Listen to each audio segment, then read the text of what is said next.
Lo que ocurrió en Islamabad no fue un fracaso de negociación, fue algo más específico y más revelador. Fue Estados Unidos intentando cambiar las reglas de un juego que ya había acordado jugar, y cuando Irán lo detectó, se levantó de la mesa. Aquí están los hechos tal como han sido reportados. Existía un plan de 10 puntos, un marco de negociación que ambas partes habían acordado usar como base para las conversaciones en Islamabad. Irán llegó a la mesa habiendo aceptado ese plan. Y entonces la delegación estadounidense, encabezada por J.D. Vance, Steve Witkoff y Jared Kushner, presentó modificaciones a ese plan que Irán no había visto antes y que no había acordado discutir. Irán respondió de manera simple y directa: nosotros aceptamos el plan original, este no es el plan original, y se fue. Esa secuencia de eventos dice algo sobre el estado real de la estrategia estadounidense en este conflicto que ningún comunicado oficial va a articular con esa claridad.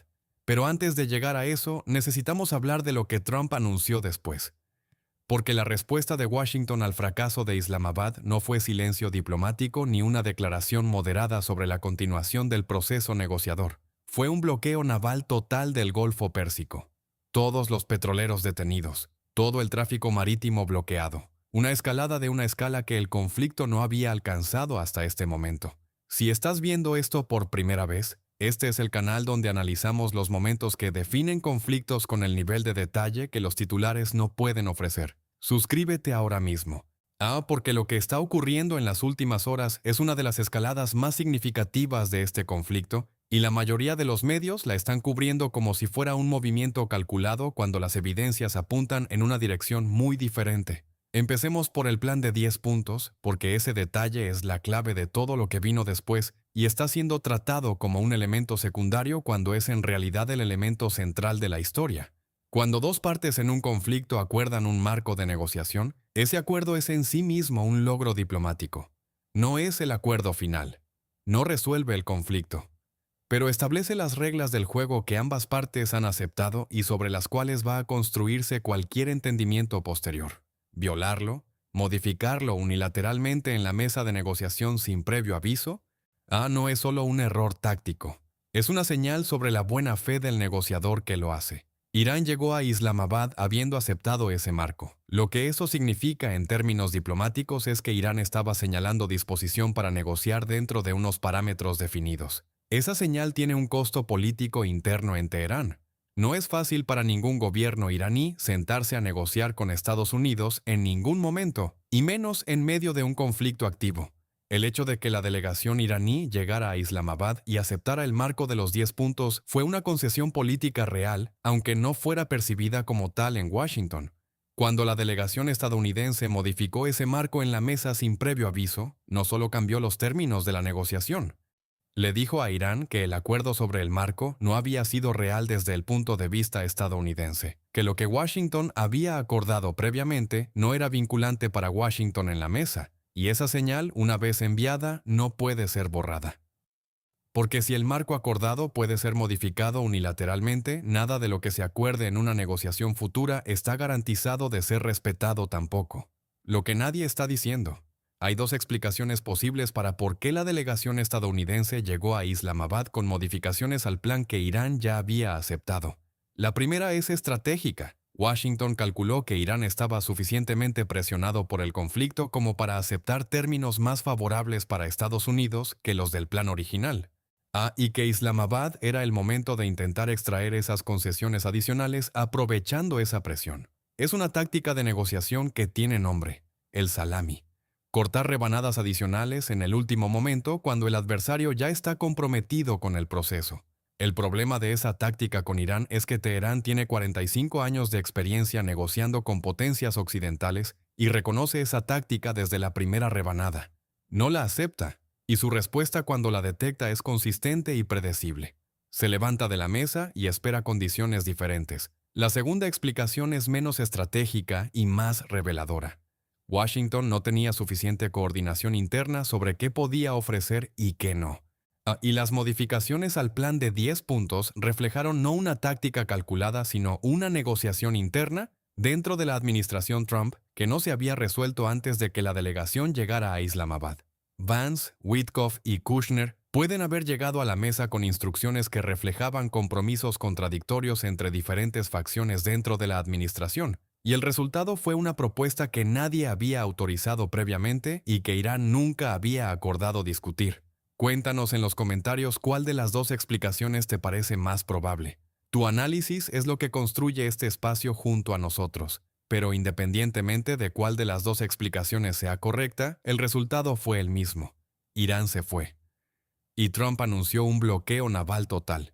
Esa secuencia, fracaso en la mesa seguido inmediatamente de escalada militar máxima, es la que más analistas y observadores internacionales están leyendo como una señal de pánico antes que como una señal de estrategia calculada. Y esa lectura merece ser examinada con honestidad porque tiene consecuencias sobre cómo los actores del conflicto van a responder en las próximas horas y días. Un bloqueo naval total del Golfo Pérsico es una escalada de una naturaleza diferente a todo lo que este conflicto había producido hasta este momento. No es un ataque contra instalaciones militares iraníes, no es una operación de supresión de defensas aéreas, no es una misión de bombarderos B-2 contra instalaciones nucleares subterráneas.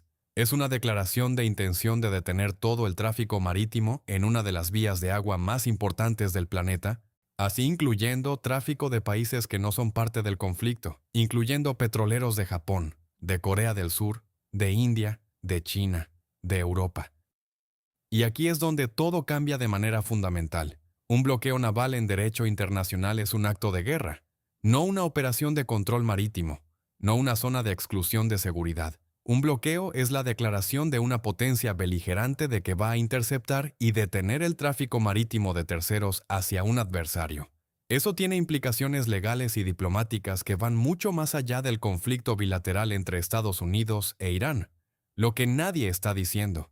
China obtiene una proporción significativa de su petróleo a través del Golfo Pérsico. India también. Japón y Corea del Sur dependen del petróleo del Golfo para el funcionamiento de sus economías industriales. Un bloqueo naval estadounidense que detenga todos los petroleros no está solo presionando a Irán, está presionando simultáneamente a todas las economías que dependen de ese petróleo, incluyendo algunas de las más grandes del mundo, incluyendo potencias que tienen sus propias capacidades de respuesta y que no van a aceptar pasivamente que su suministro energético sea interrumpido por una decisión unilateral de Washington. La reacción de China a un bloqueo naval estadounidense en el Golfo Pérsico no está en ningún comunicado oficial todavía, pero los analistas que siguen la política exterior china con seriedad saben que Pekín ha declarado consistentemente que cualquier interferencia con su acceso a los recursos energéticos necesarios para su desarrollo es una línea roja. Eso no significa que China vaya a responder militarmente de forma inmediata. Significa que el cálculo estratégico de Pekín sobre este conflicto acaba de cambiar de una manera que puede tener consecuencias que la administración Trump no ha evaluado suficientemente. Rusia también tiene intereses directos en el flujo de petróleo del Golfo, aunque por razones diferentes a las de China. Un bloqueo que eleve los precios del petróleo globalmente beneficia a Rusia como exportador de energía. Pero un bloqueo que desestabiliza el orden marítimo internacional de maneras que crean precedentes peligrosos para el acceso ruso a sus propias rutas de exportación energética es otra cosa. Comparte este video ahora mismo con alguien que esté siguiendo el conflicto sin entender las implicaciones globales de un bloqueo naval total del Golfo.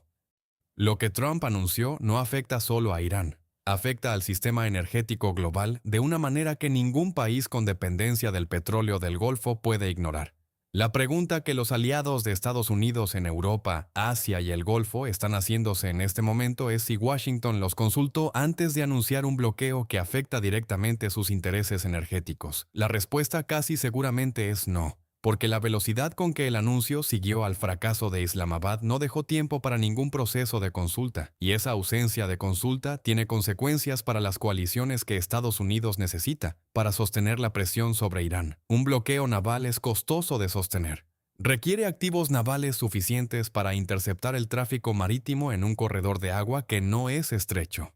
Requiere la disposición de detener físicamente barcos de países que son aliados o socios comerciales de Washington, y requiere una respuesta a la pregunta que esos países van a hacer inmediatamente.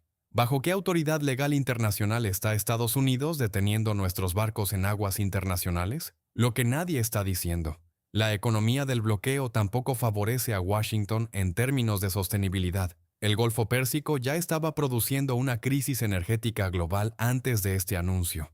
El estrecho de Hormuz ya estaba efectivamente cerrado al 95% del tráfico comercial. La economía global ya estaba perdiendo 40.000 millones de dólares semanales. Un bloqueo naval total no añade presión económica sobre Irán en una escala que cambie su cálculo porque Irán ya estaba operando bajo condiciones de máxima presión económica. Lo que sí hace es extender esa presión económica sobre el resto del mundo de una manera que puede generar más resistencia internacional a la posición de Washington que presión adicional sobre Teherán. En términos de la narrativa del conflicto, el bloqueo naval anunciado inmediatamente después del fracaso de Islamabad será leído por los analistas internacionales como exactamente lo que sugiere la secuencia de eventos, no como un movimiento estratégico planificado con anticipación, sino como una respuesta de presión máxima ante una situación de negociación que no produjo los resultados esperados. Y las respuestas de presión máxima que se anuncian en momentos de frustración, en lugar de en momentos de fortaleza, raramente producen los resultados que se buscan porque el adversario las lee correctamente. Irán las está leyendo correctamente. Teherán sabe que Washington fue a Islamabad creyendo que podía modificar un acuerdo previamente negociado y que Irán simplemente aceptaría. Teherán sabe que esa evaluación fue incorrecta, y Teherán sabe que el bloqueo naval anunciado después es la respuesta de una administración que no tenía preparado un plan B para el escenario en que Irán dijera no. Dale like al video ahora mismo si crees que la lectura de pánico versus estrategia es la pregunta central que este momento del conflicto plantea. El algoritmo necesita esa señal para distribuir este análisis más allá de nuestra comunidad habitual. Lo que viene en las próximas horas y días va a revelar si el bloqueo naval fue una declaración de intención real o una táctica de presión diseñada para volver a Irán a la mesa de negociación en términos más favorables para Washington.